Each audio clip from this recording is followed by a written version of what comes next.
open to all questions if you have any. Quite a lot to process. Shall I start? Or... Yeah, sure. Anji, please go ahead, Arjun. I'll start with the page 77. What is there on that? When the mirror of my mind is purified. Can you hear me? When the mirror of my mind is purified, I see myself reflected as that. Let us explore the question, who am I? So, is this the same who am I question of Ramana Maharishi? Is that the same I? I did not get your question. Can you repeat it again? You mean to say is this the same question as Ramana Maharishi? Yeah, the same question as Ramana Maharishi asked. Who am I? You ask yourself who you are. Yeah, I see. There are two questions: who you are and who am I. Remember one thing. When I ask you a question, so Arjun is in front of me and I'm asking a question. Who are you? The answer is very, very simple. I am Arjun. I am doing this and that. I live here and there, or whatever you will say. It's a very simple answer. The answer to the question, who are you? Because somebody else is asking that question to you. When you say the question, who am I? Who is asking that question? Yourself. So when I am asking this question to myself, who am I? Can the answer be, I am Pawan Mishra? What a foolish answer. That he already knows. I am author of a great book. How stupid can this answer be? You understand? So all the answers that you will give will all sound like non-answers to the question, who am I? Because the questioner is yourself. You yourself is the reflective consciousness. That is why Raman Maharshi says, when you keep asking that question and keep rubbishing all the answers, what remains is the answer to that question, who am I? This question actually has no answer, because till there is an answer, the you remains, the non-I is answering that. It's a philosophical thing. Here in this case, I have pointed towards that. So as you explore yourself through these 200, 250 questions, we'll see if somebody has answered some questions today. We will. On the same vein, when we come to page 82. 82. Then there is quotation by an unknown author. When the mirror was cleaned, I was seen. When I was cleaned, you were seen. I was confused in this. So then I went to page 88. Again, the same, I think Mirza Ghalib. Mirza Ghalib, yeah. I kept dusting the mirror when in fact the dust covered my face. Now the mirror here is, as interpreted, unpleasant people and situations to our eyes, meaning that the mirror is what I'm seeing, somebody else is doing, and my interpretation of what that somebody else is doing. And face is our mind, our thoughts, our understanding of that thing. So if somebody else is beating somebody, so my interpretation of that is then he must be a bad person. That's my interpretation of that.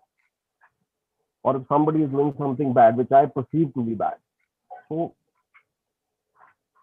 then we perceive the outside world as we perceive how we are. So again, coming to that, basically I wish to understand the difference between this mirror and the face. See, it is all contextual. Remember one thing, right at the beginning of the book, if you have seen in the introduction I've written, we are attempting to describe something which is beyond words. The words fail to describe that. So different people use different types of examples which are pointing towards that, but they are not that still. It will come in your own heart. Something opens up in your own heart about that particular statement or word. Here, mirror means different things at in different quotations. People have used mirror as a different. When Mirza Ghalib is talking, he is talking of the actual mirror. He's just saying, look, I'm looking at the mirror and I'm cleaning the mirror, whereas the dust is on my face. Can you imagine? So simple. That's the simple meaning. Correct. There is some error in my seeing, and I'm trying to clean something outside. I'm trying to sort people out. I'm trying to fix my wife or my girlfriend, whereas the anger is sitting inside me. Which is what there is a very, very famous Buddhist, uh, small Buddhist story about it, that there was a monk. You might have all heard also about it, but I'll say it here. There was a monk who used to get very disturbed in meditating. Wherever he was sitting and meditating, people were making noise all the time. So you'd just get angry, because just the moment you would get deep, there would be somebody who would go cha cha cha cha cha cha and walk past him. So then one day he took his boat and went into the middle of the placid lake, Sarovar, that we were talking about. He went to the middle of the lake and sat there and said, there is nobody who is going to disturb me, and now I'm going to meditate nicely. So he was meditating, and when he was in deep meditation, somebody came and knocked the boat. So he got like that. And in that split second, he was so damn angry. Who the hell is such an enemy of mine who is even chasing me here in the middle of the boat in the lake and disturbing me? But he sees that there was an empty boat which had just was drifting. It came and hit it. The moment he saw it was an empty boat, his anger immediately went away, because there was nothing to be angry about. It just an empty boat hit it. And then suddenly it rose in him that anger is inside of me. There's no one else who gives me anger, but it is inside of me. So what he was doing there was like Mirza Ghalib. He was trying to clean the mirror, but where the dust was there. So that is how you can say that. And where you have seen, when I was cleaned, you were seen, which is also very beautiful, because I is still a cognition of, if the mirror is not clean, you will not see yourself. So one layer of mirror is self-reflective towards yourself. And when you see yourself finally as a transient being, as a drop in the ocean, and the moment that drop loses its identity, ocean appears. You were seen here. The you is actually that ocean which is being referred to. And similarly, the first one is heart. So these are all in that. Yeah, it is all about tuning in. We need to, can you see what I've said right in the beginning? We need to tune in. So at a very micro level, can you imagine when we adjust the mirrors that reflect the energies from the stars, and we study them, the astronomical mirrors, which are on top of Mount whatever, all across the world, and they get those signals. They're adjusted to microns. At the level of microns, they're adjusted.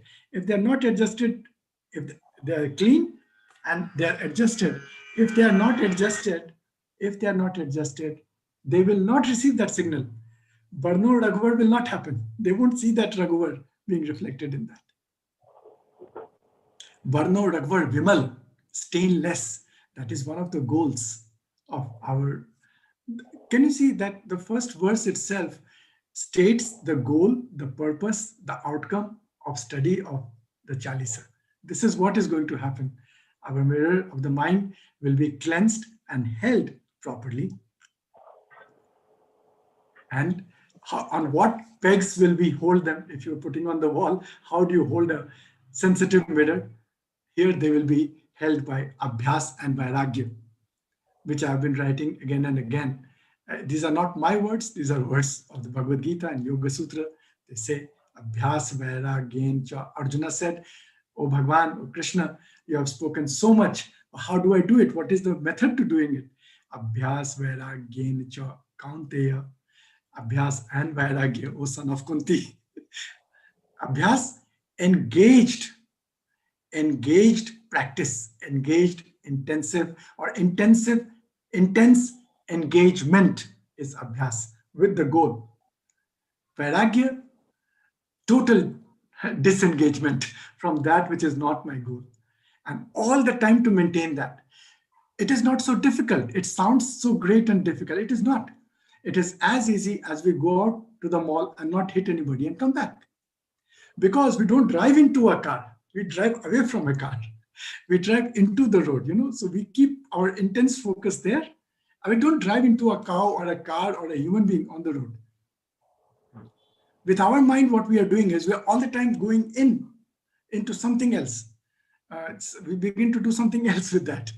And then we hit, and then we get, even when we drive in a car, sometimes we do get hit. It is okay. It is okay to get hit. But we save it. We are conscious. We don't ram it. Sometimes we get scratched, doesn't matter. We again do quickly, we do denting, polishing on the next Sunday. We get it all fine and we say, it's looking new, perfect. Let's have a glass of water, relax. Same with our mind. But our minds, one hit happens 5 years ago. We are still crying about it. Somebody dumped me, somebody threw me out, somebody cheated me, somebody did that. Keep on making your sob story. We don't have the tools to fix it. So Hanuman Chalisa gives us those tools which we'll discover. And it's a toolkit, we need to use it. Does that answer your question a bit? Yes, it does. It does. Beautifully answers my question.